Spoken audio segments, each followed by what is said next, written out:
Bom dia a todas e todos. Declara-se aberta esta audiência pública sobre as exceções preliminares e eventuais questões de mérito, reparações e custas, no caso IV versus Bolívia. Primero tengo que señalar que el día 28 de junio yo concurrí al Hospital de la Mujer para hacerme mi control y ahí también me iban a programar la cesárea. Y resulta de que ese día me topé que había un paro médico, un paro de los trabajadores y no me atendieron. Entonces me dijeron simplemente que vaya el día 3 de julio para que me programen la cesárea. Pero el 1 de julio se me rompió el tapón, comencé a perder líquido amniótico y bueno, ya fui al Hospital de la Mujer para que me hagan la cesárea. Yo era plenamente consciente que me iban a hacer una cesárea. De manera específica, señora Ibe, el 1 de enero del 2000, cuando ya se encontraba en el quirófano, ¿se le explicó, se le consultó, se le pidió algún consentimiento para una ligadura de trompas que vierta del médico principal de esa intervención, que era el doctor Torrico? Jamás me pidió ninguna consulta, ninguna explicación, nada, para la ligadura de trompas. El médico decidió sobre mi vida, sobre mi cuerpo, de manera inhumana. Me ligó las trompas de falopio, incluso con el método más radical, con el método Pomeroy, mutilando mis sueños de ser un hijito varón, que era mi sueño y también de mi familia. ¿Cuándo se entera y en qué circunstancias de que se había procedido a una ligadura de trompas? Yo me entero el día domingo 2 de julio, durante la visita médica que me hizo el doctor Marco Vargas Terrazas. Él se aproximó y yo consulté, le dije cómo había salido de la cirugía y me dijo que había salido bien, pero que me habían hecho una ligadura de trompas. Y yo le pregunté por qué me hizo eso y me dijo de que para salvaguardar su vida futura. Luego yo le dije si estaba en peligro la vida de mi bebé o la vida mía y me dijo que no. Luego cuando vino mi esposo, yo le comenté de esto, de lo que me habían hecho, y mi esposo también se indignó, realmente se consternó por todo lo que nos habían dicho. Ha sido toda una vía crucis, yo lo puedo resumir en esas palabras, y también de mucho maltrato y discriminación. He visto cómo los médicos en el proceso administrativo se han encubierto, haciendo un espíritu de cuerpo, justificando lo que no tiene justificación. Incluso el médico Vargas, a pesar de haber reconocido que el procedimiento de la ligadura de trompas era un acto ilegal, a él y a Torrico los han sobreseído. La primera, ¿por qué considera de que se debe iniciar nuevamente un proceso penal para encontrar responsabilidades dentro de su caso? Porque quiero justicia, porque no quiero que quede esto en la impunidad. Me han ligado las trompas de manera arbitraria, inconsulta, inhumana. Han pisoteado mi dignidad de mujer, de madre, de ser humana.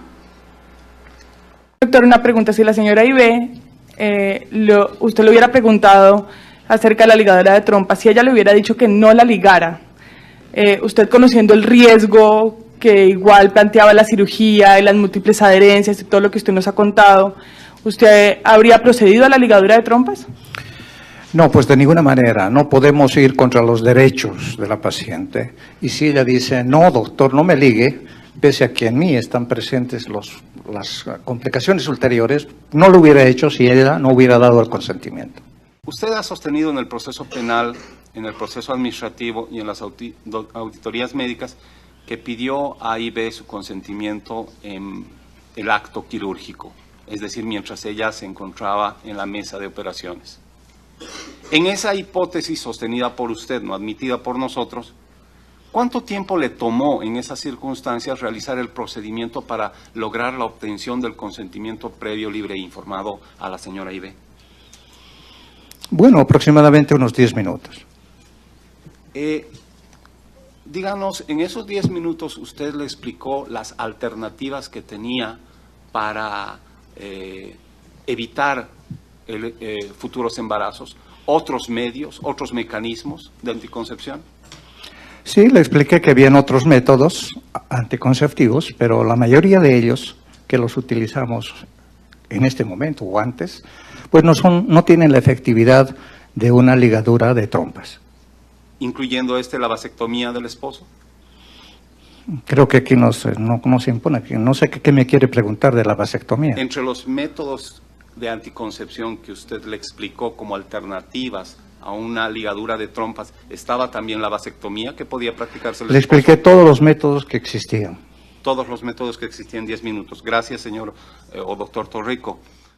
El evento que usted le obliga a tomar una decisión que no estaba prevista, que es de este tipo de intervención, pide la autorización a la señora. La señora le concede la autorización.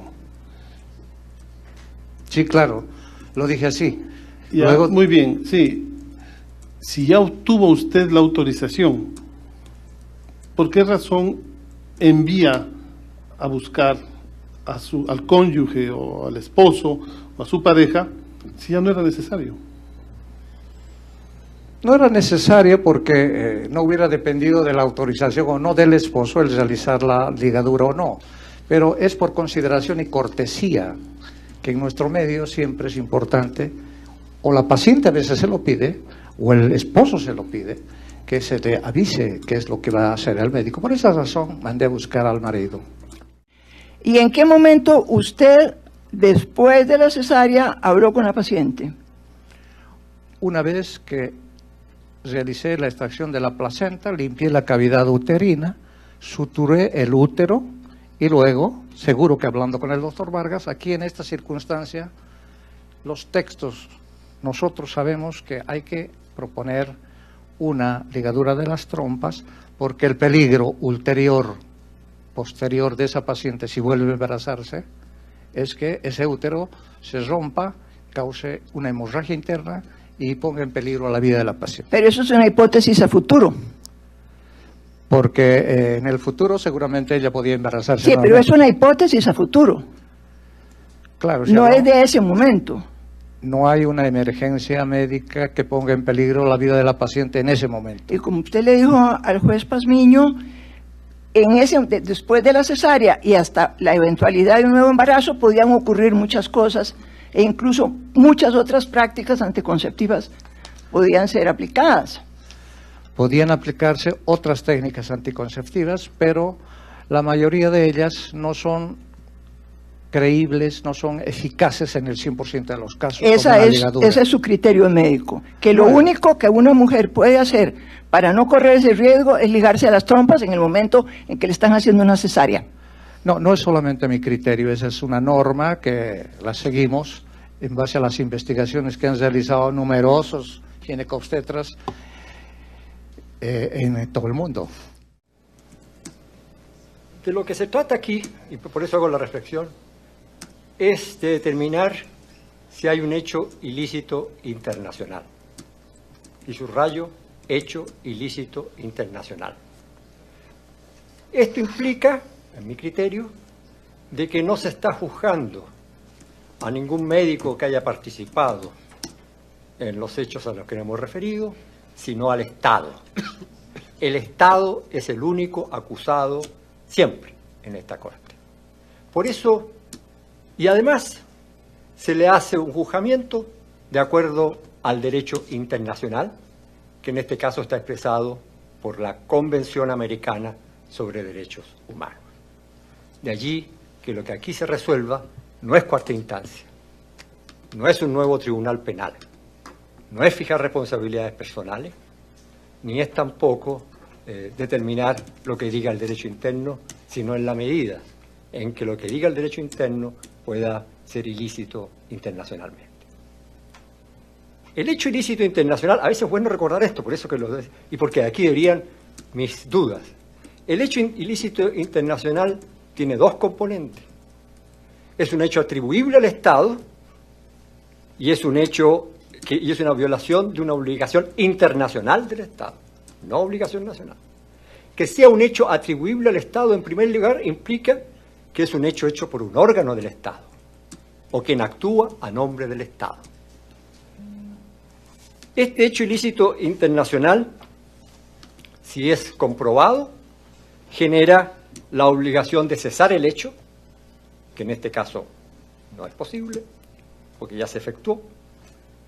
No repetición, dar garantías de que no volverá a ocurrir. Y reparación, que es restitución, que aquí tampoco se puede restituir, indemnización y satisfacción. Digo todo esto porque la Convención Americana establece que, constatado un hecho, la violación de la obligación, esto es un hecho ilícito internacional,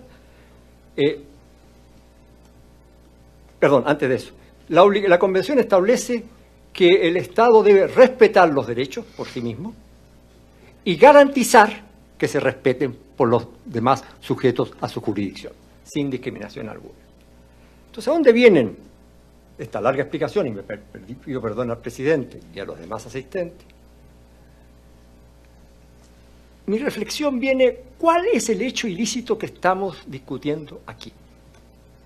La no consulta informada o la consulta realizada, da lo mismo, es atribuible directamente al Estado como violación de un derecho humano consagrado en la Convención.